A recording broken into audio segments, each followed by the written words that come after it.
Emergency! Emergency! Frantic calls for help go out just seconds after impact. Get out before we get out! On fire in the front. What's wrong? On fire! The scene? Devastation.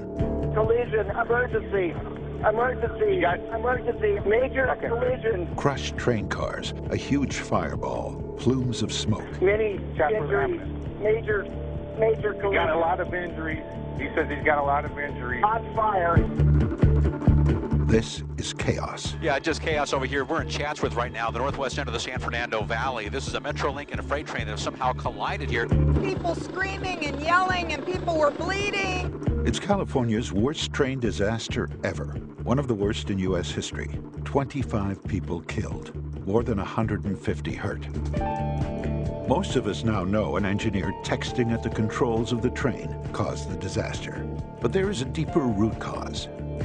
A French multinational conglomerate that turned a blind eye to safety concerns and is now running for legal shelter instead of helping the victims. Unless you take action, the families ripped apart by this crash will get only a fraction of what they need. They now ask for your help to get the justice they deserve.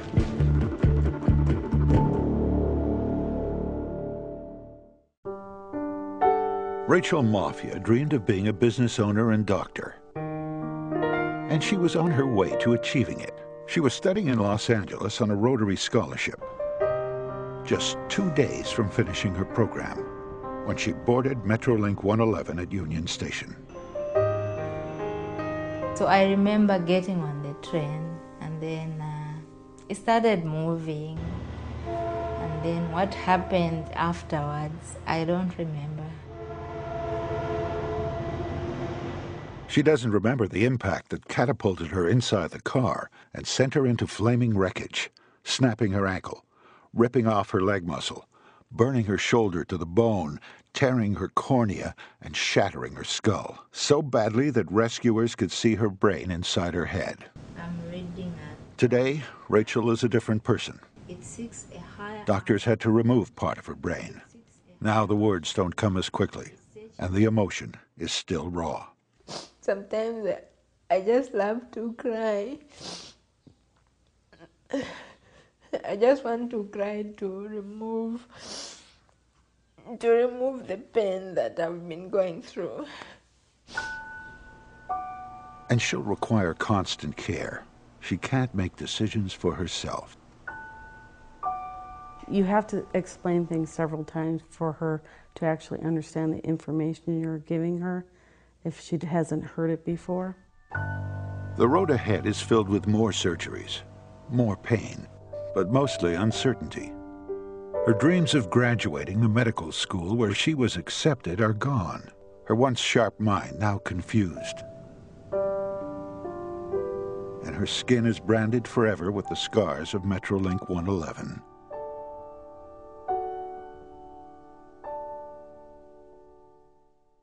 Happy birthday, dear Daddy. Happy birthday to you. And they're a happy couple.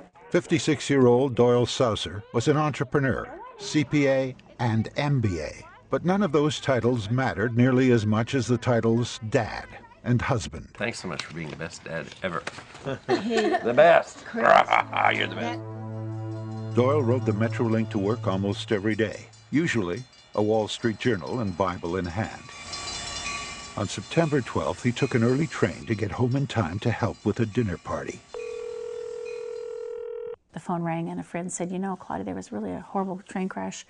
Doyle wasn't on that train. He never is, right? And I'm like, yes, he was. And my world started spinning. I turned on the news and this smoldering, crazy scene. It's so chaotic at this point that you see victims strewn out all along this train. Doyle's was the last body found in the wreckage.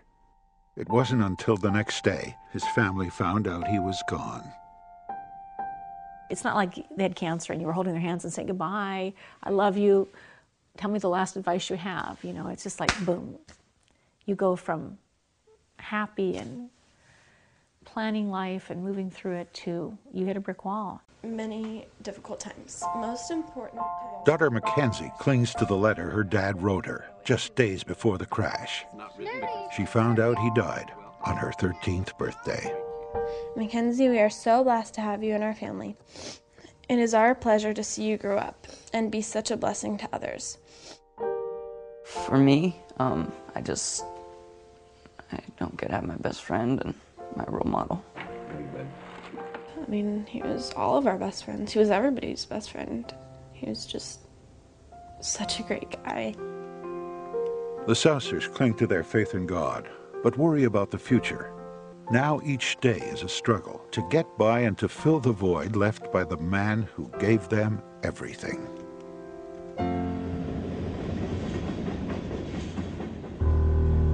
Investigators now know what happened during the final moments of Metrolink 111. As the train approaches control point Burnson, the signal shows flashing yellow. That signal tells the engineer, prepare to slow down. Engineer Rob Sanchez reports seeing the signal over the radio as required. When the train reaches the next signal, 4451, it shows solid yellow, telling the engineer, prepare to stop at the next light. But Sanchez doesn't report seeing that signal and keeps going. The train stops at the Chatsworth station for about a minute while passengers board, then accelerates away.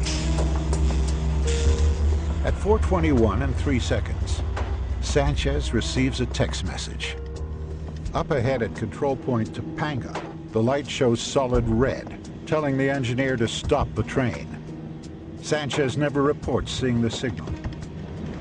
At 4:22:01, Sanchez sends a text message 1 second after the train runs through the red light at Topanga and starts into a blind curve.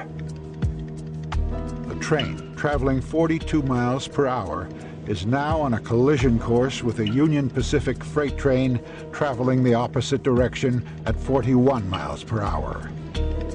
The freight train engineer hits the brakes just before impact, but it's too late to stop in time to avoid the head-on crash. This is the highest energy event that I've ever looked at. Forensic scientist Dave King studied the physics of the crash. He says when the freight train's locomotive hit the much lighter Metrolink locomotive, it drove it straight backward, causing it to telescope inside the first passenger car. It completely entered the passenger car to a depth of, well, probably almost the entire length of the locomotive, close to 58 feet. The first passenger car with the locomotive inside careened off the track. The remaining 2 passenger cars crashed to a halt in a fraction of a second, but stayed on the track. What a horrible situation. But those final moments are only part of the story. So they have a major trauma situation on their hands here. To understand what really happened, we have to look at a bigger picture. Metrolink personnel, including engineers, are employees of Veolia Transportation, Inc. It's the world's largest transportation company and a subsidiary of French giant Veolia Environment, a Fortune 200 company that boasts revenue of more than $48 billion a year. Veolia advertises a commitment to world-class safety and publishes this code of business conduct. But senior managers testify they've never even seen it. Are you familiar with that document? I can't remember seeing this document. We now know Sanchez's texting was not an isolated incident, and something to which managers turned a blind eye. This chart, starting a month before the accident, shows Sanchez routinely sent dozens of text messages on days he was driving Metrolink trains. In early August, 6 weeks before the crash, conductor Robert Heldenbrand reported to senior manager Richard Dahl that Sanchez was using his cell phone on days he was driving Metrolink trains. No disciplinary action was taken. When Dahl saw him with his cell phone while on duty, a serious written rule violation, he took no action. At any of those times that you actually saw his cell phone before the Chatsworth collision, did you counsel him on being careful not to violate the cell phone rule? No, because I did not counsel him or tell him to be careful not to violate the cell phone rule. August 19th, 2008. Sanchez stops his train for 4 minutes to check whether a safety light is working. When conductor Heldenbrand files his delay report, his managers tell him to falsify the document. What else did he say when he talked to you at the Taylor Yard about the problems with the 4-minute delay? He told me I should have buried it as an ADA. All right, then explain what it means to bury it with like an ADA. In other words, write that I was unloading a passenger in a wheelchair. This wasn't the first time Veolia faced accusations of falsifying safety records. 5 months before the disaster, in this letter to the Federal Railroad Administration, the United Transportation Union warns of the unsafe, dangerous, and illegal practice of falsifying records to indicate different arrival times to increase on-time performance bonuses and Veolia profits. If a train is delayed, it's important to know, was there a safety reason for delaying that train? And only by having accurate records about why a train was delayed can you determine if there are safety issues out there that need to be addressed and that safety issues are being addressed. But Veolia management took no action to stop managers from attempting to falsify records or to stop the persistent texting in the months leading up to the crash. That is an engine, though, that is crumpled into that passenger car.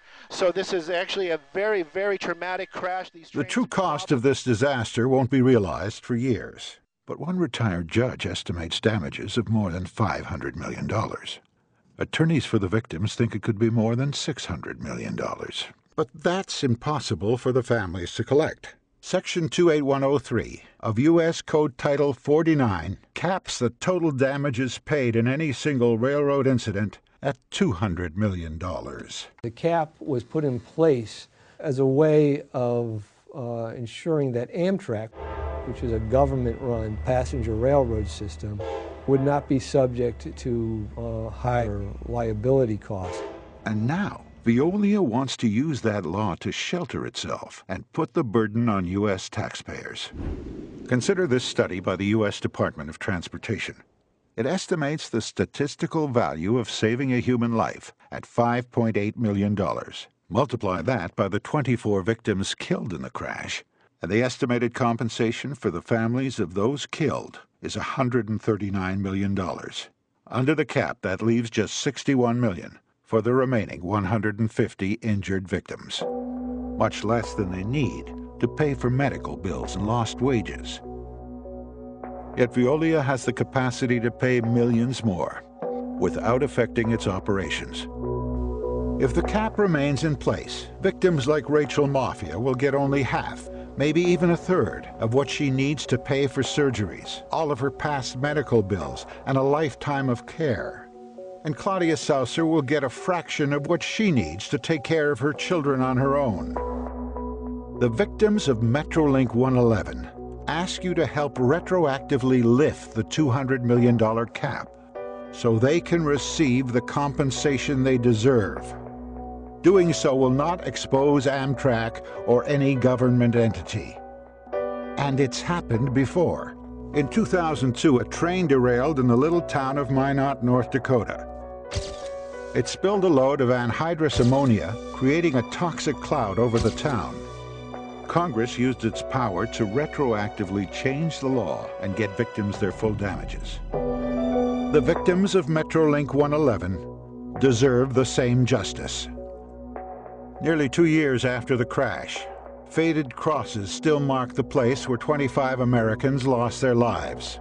And now their families are asking for your help so that they're not victimized twice. First by the tragic crash of Metrolink 111, and then by a system that takes away what little justice they can get.